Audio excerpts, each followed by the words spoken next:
Torej, s tem zakonom se enačijo zločinci in žrtve.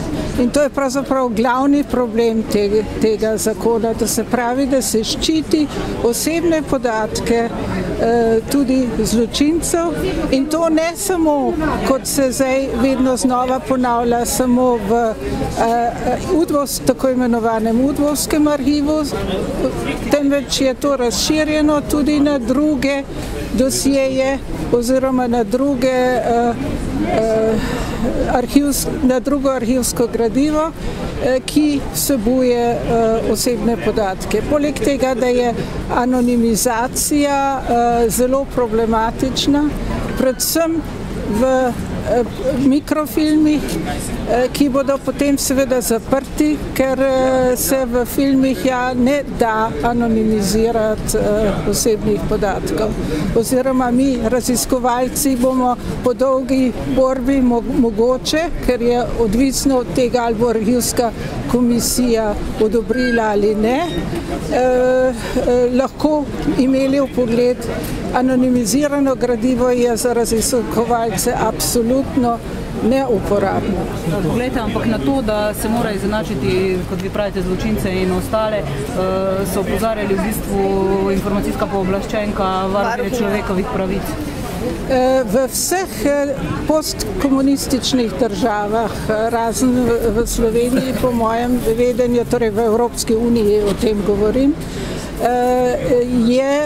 razlikujejo med storilci in med žrtvami.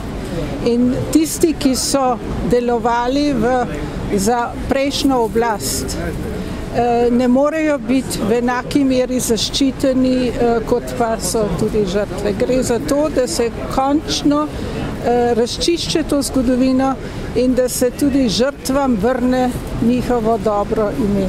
Pa zakaj so za vas ti podatki, v katerih zdaj to, kar se anonimizira, pomembni? Jaz se ukvarjam predvsem z preganjanjem katoliške cerkve, ki je bila pod posebnim udarom prejšnjega sistema.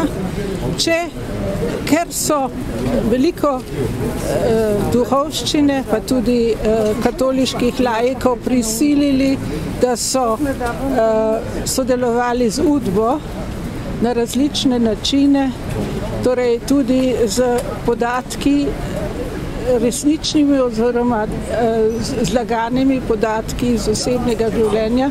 Če tega ne vidim, potem ne morem razumeti, na kak način je UDBA sploh delovala. Pa lahko še konkreten primer poveste, kaj je zdaj in kaj bo zdaj drugače? Do zdaj je bilo, sicer mi smo doživeli različne režime v tem arhivu. Po 2006. Ja, najprej smo morali podpisovati raziskovalci, da se bomo držali varstva osebnih podatkov, ker to ne gre, da bi zdaj razkrivali osebne podatke, meni se gre za strukturo. Potem je 2011 po referendumu arhivski direktor uvedel anonimizacijo, bilo popolni kaos v arhivu. To se je potem spet odpravilo in smo spet podpisovali izjave, da ne bomo seveda razkrivali osebnih podatkov.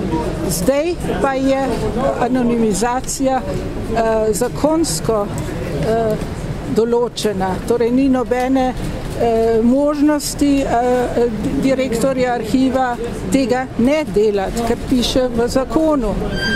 Mi, raziskovalci, potem seveda lahko uveljavljamo svoje interese, ampak če pomislite, da je veliko raziskovalcev, ki naročajo več fasciklov arhivskega gradiva, to je nekaj tisoč strani, če so potem, kot sem že rekla, mikrofilmi, ki jih je treba potem, kopirati pa anonimizirati, potem si lahko predstavljate, da tudi če je zakonski rok določen, da v tem roku ne bo mogoče tega odpreti raziskovalcev.